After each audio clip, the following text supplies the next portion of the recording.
6 Coloradans have filed a lawsuit to keep former President Donald Trump off the ballot in Colorado's primary and general election next year. The group says that under the 14th Amendment, Trump is ineligible to run for office. Good evening, I'm Michael Spencer. And I'm Karen Lee. Thanks for being with us tonight. Our political specialist, Sean Boyd, spoke to one of the plaintiffs in this case. Sean, they actually sued Secretary of State Jenna Griswold. Right, to prevent her from putting Trump's name on the ballot in Colorado. Even if the plaintiffs prevail here, the lawsuit will likely have little impact in Colorado. Trump lost the state by 13.5 points in 2020, but it could impact who the Republican nominee is. If Trump doesn't make the primary ballot here, he doesn't get any delegates from Colorado at the national convention, where the GOP picks its nominee. The lawsuit alleges Trump's ties to the January 6th attack on the Capitol disqualifies him from public office under the 14th Amendment.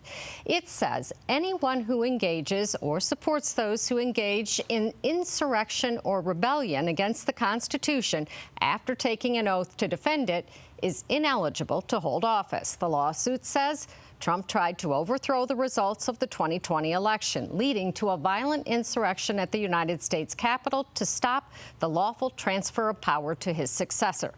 By instigating this unprecedented assault on the American constitutional order, Trump violated his oath.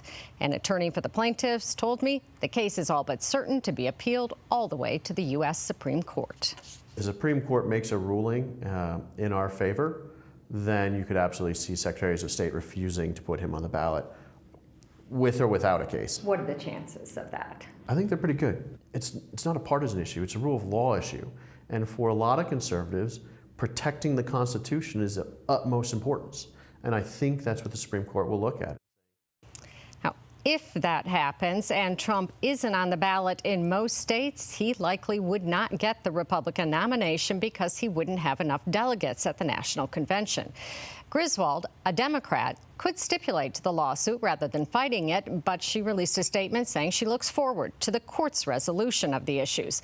Colorado's primary ballot must be set by the beginning of January, and the election is in March. So this case would have to be fast-tracked at a record pace because it's a civil, not criminal case. The burden of proof is lower. Instead of showing beyond a reasonable doubt Trump is an insurrectionist, plaintiffs only need a preponderance of evidence. Still, legal experts I've talked to say this is a long shot. A fascinating long shot at that. It is interesting. Now, the 14th Amendment has been used to keep someone off the ballot before.